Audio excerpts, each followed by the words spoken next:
Have you ever spoken words you wish you could take back?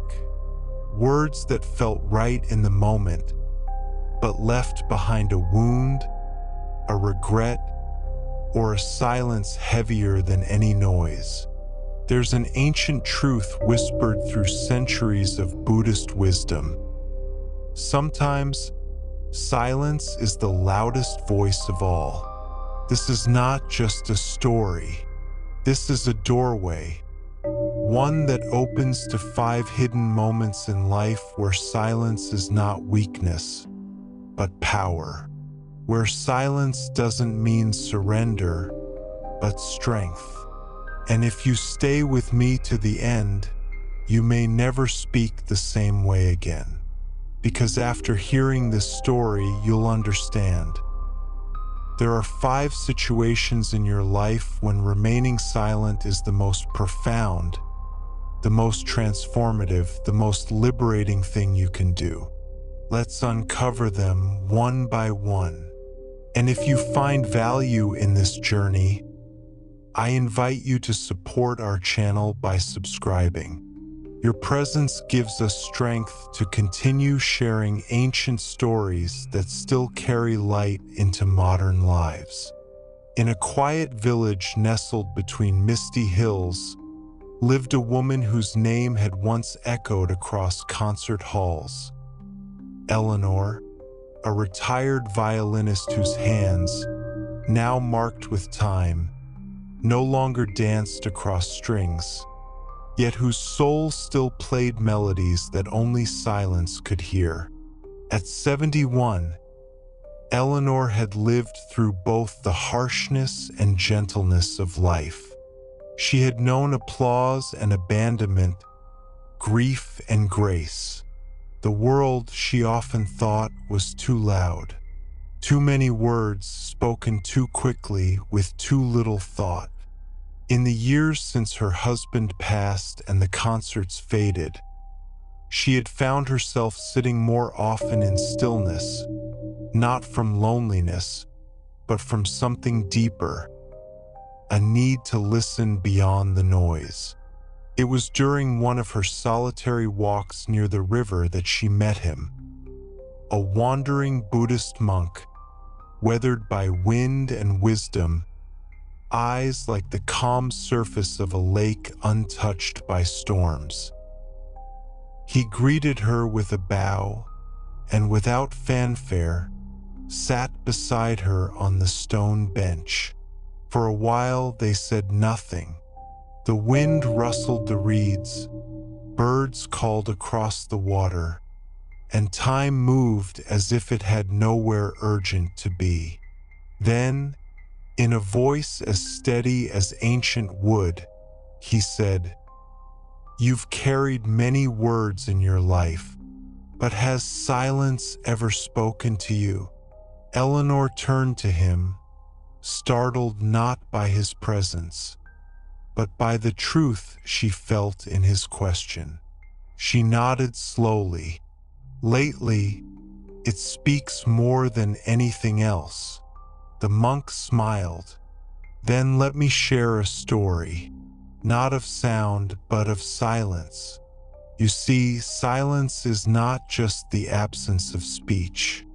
It is the presence of wisdom.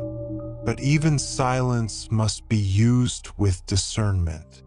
There are 5 moments in life where silence is not only sacred, it is necessary to protect your spirit, to protect others, and to preserve truth. Eleanor leaned in, her heart still as the river below.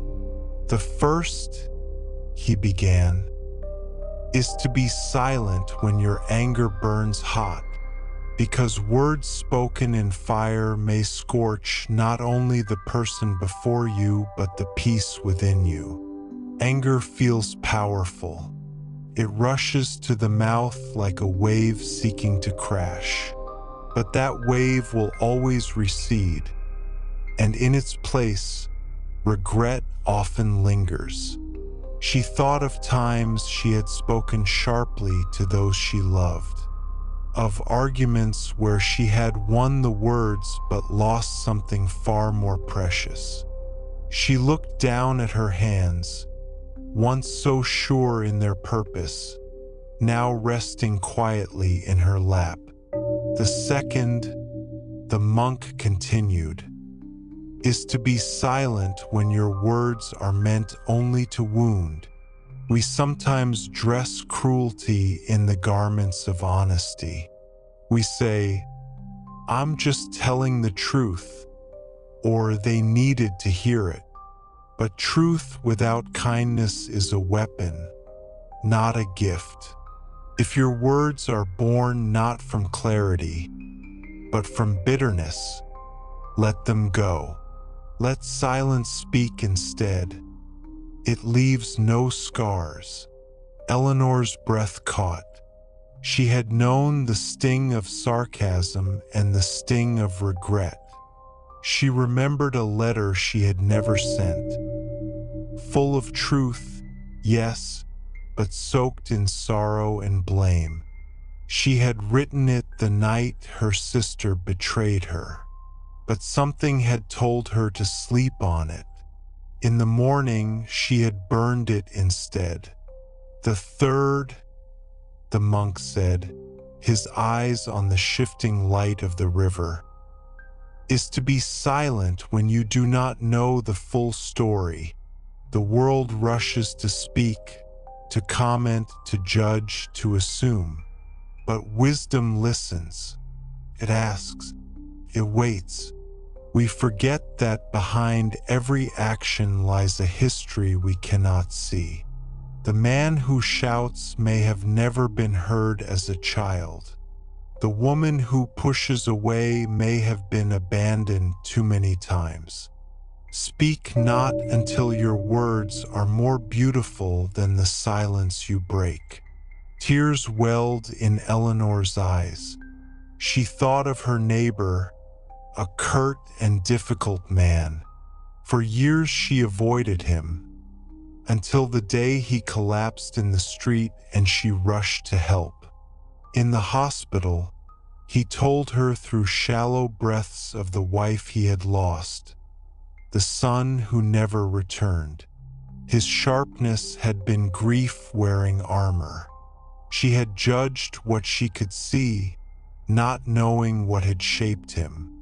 The fourth, the monk said gently, is to be silent when someone shares their pain. Our instinct is to fix, to offer advice, to fill the air with at leasts and you shoulds. But pain is not a problem to be solved. It is an experience to be witnessed. Sit with the grieving, not with answers, but with presence. There are sorrows that ask for no words, only that we remain. Eleanor nodded, her chest tight. When her husband passed, well-meaning friends had tried to comfort her with cliches. He's in a better place. Everything happens for a reason. She knew they meant well. But it was her friend Anna, who came and simply held her hand in silence, who had helped her the most. The monk turned to her, his voice softer now. And lastly, be silent when the moment is sacred. She felt a shiver. There are moments, he said, that are not meant to be narrated. The first time you hold your grandchild, the last time you hold your lover's hand, the sunrise after a sleepless night, the prayer that forms without words. In those moments, let your silence be praise. Let it be reverence. For to speak may be to reduce something infinite into something small.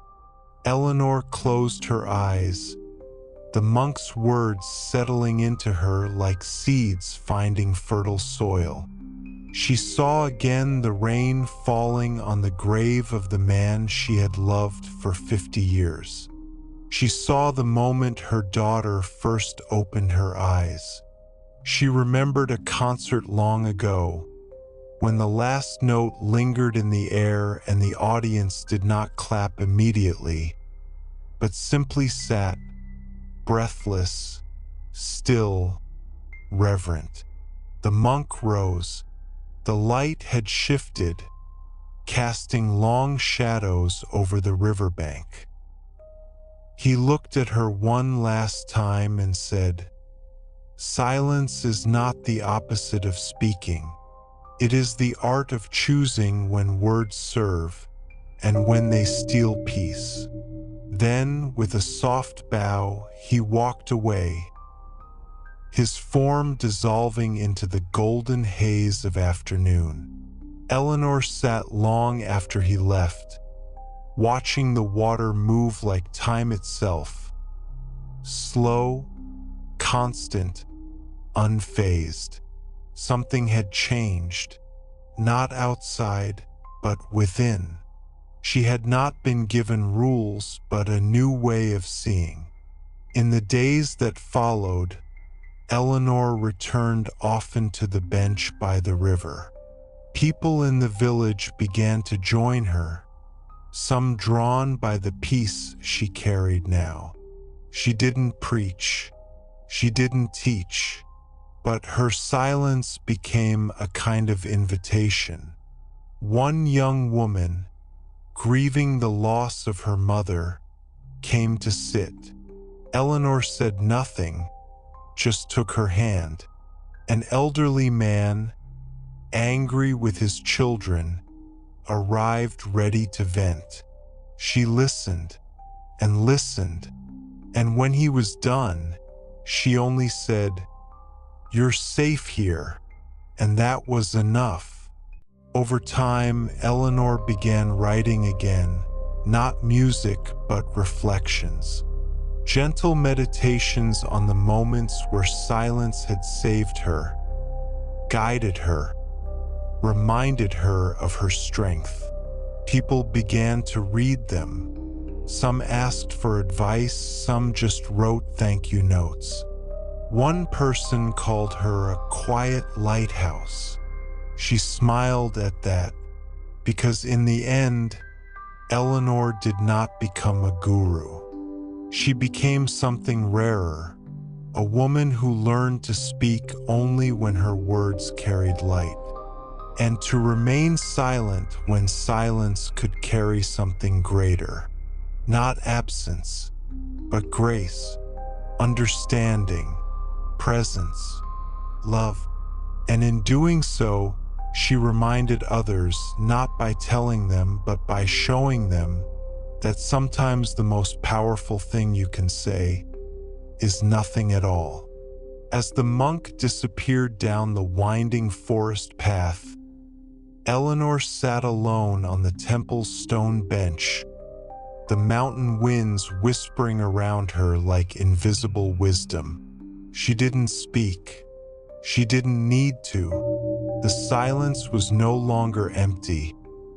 It was full of presence, like an old friend who had waited patiently for her return.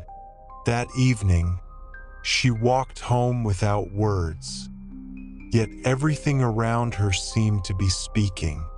The trees no longer rustled, they conversed. The creek didn't murmur, it chanted. The very air around her seemed to hum with stillness. Over the months that followed, Eleanor began to change. She no longer defended herself in arguments with her children. She listened to them, truly listened. When her neighbors spread rumors, Eleanor smiled, watered her garden, and said nothing. Not out of weakness, but out of an inner power no insult could touch. At the community center, when a grieving woman spoke about her lost husband, Eleanor simply held her hand. No advice, no interruptions, just presence. And that woman later said it was the first time she felt truly seen since his death. Even her music returned, not through instruments, but through her presence. People said Eleanor had a calmness that softened rooms, a wisdom that needed no introduction. The younger women asked her, "How did you find such peace?" She would smile and say, "I stopped speaking when silence held more truth." Eleanor didn't disappear from the world. She became more visible than ever, but now her presence was like a quiet mountain, unmoved, grounded, and known by all who sought peace. So to you watching this, remember this truth. You don't need to be loud to be heard. You don't need to argue to be respected. And you don't need to win every battle to walk with grace. Sometimes the most powerful thing you can do is to be silent. And in that silence, may you find your true voice.